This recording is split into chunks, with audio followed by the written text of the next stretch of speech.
एक छोटे से गांव के किनारे एक पुराना जर्जर और रहस्यमय महल खड़ा था, जिसे लोग काला महल कहते थे।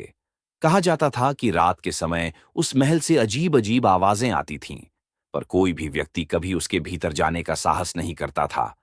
आज हमारी कहानी का नायक अर्जुन इस काले महल के रहस्य को जानने का निश्चय करता है। अर्जुन अपने दो मित्रों रिया और समीर के साथ महल के बाहर खड़ा है।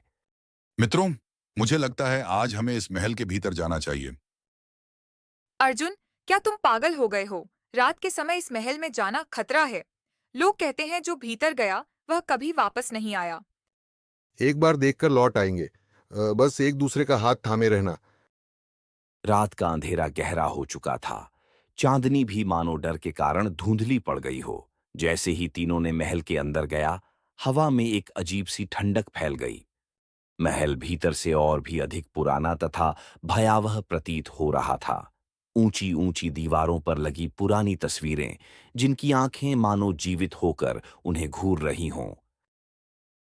ये सब कितना पुराना है? क्या ये कहानियां सच हो सकती हैं? अर्जुन, क्या तुमने सुना? कोई कोई यहाँ आया है। दूर से धीमी आवाज आई। ये स्थान छोड़ दो, यहां मत रुको। शायद यह महल की हवा होगी। पर वह आवाज उनके मन में घर कर चुकी थी, और तभी महल का एक पुराना द्वार अपने आप खुल गया। द्वार के भीतर महल का एक बंद कक्ष था। चारों ओर पुरानी पुस्तकें और अजीब चिन्ह बने हुए थे।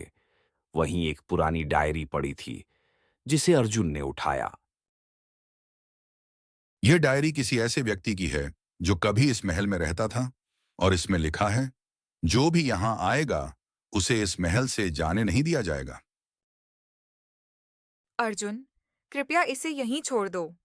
हमें अभी इस महल से निकल जाना चाहिए।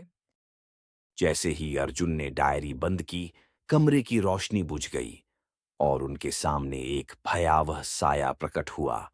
एक ऐसे व्यक्ति का जो कभी इस महल से बाहर नहीं निकल पाया। यह स्थान छोड़ दो, नहीं तो सदैव के लिए इस महल का हिस्सा बन जाओगे। तीनों महल की लंबी गलियारों में दौड़ने लगे। हर ओर से आवाजें आने लगीं, मानो महल की दीवारें स्वयं बोल रही हों।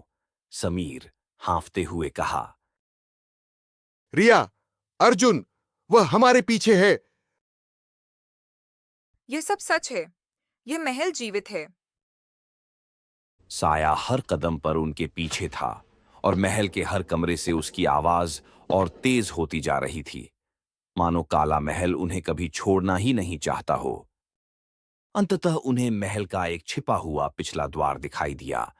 जैसे ही वे बाहर भागे, हवा में एक ठंडी और भयावह हंसी गूंज उठी। फिर मिलेंगे काले महल की किसी और छाया में। अर्जुन सांस लेते हुए कहा, अब हम कभी इस महल के पास भी नहीं आएंगे। कभी नहीं, कभी भी नहीं। गांव वालों का कहना है, अर्जुन, रिया और समीर ने फिर कभी काले महल का द्वार नहीं खोला, पर आज भी हर अंधेरी रात में उस महल से वही आवाज सुनाई देती है, यह स्थान छोड़ दो, यहां मत रुको।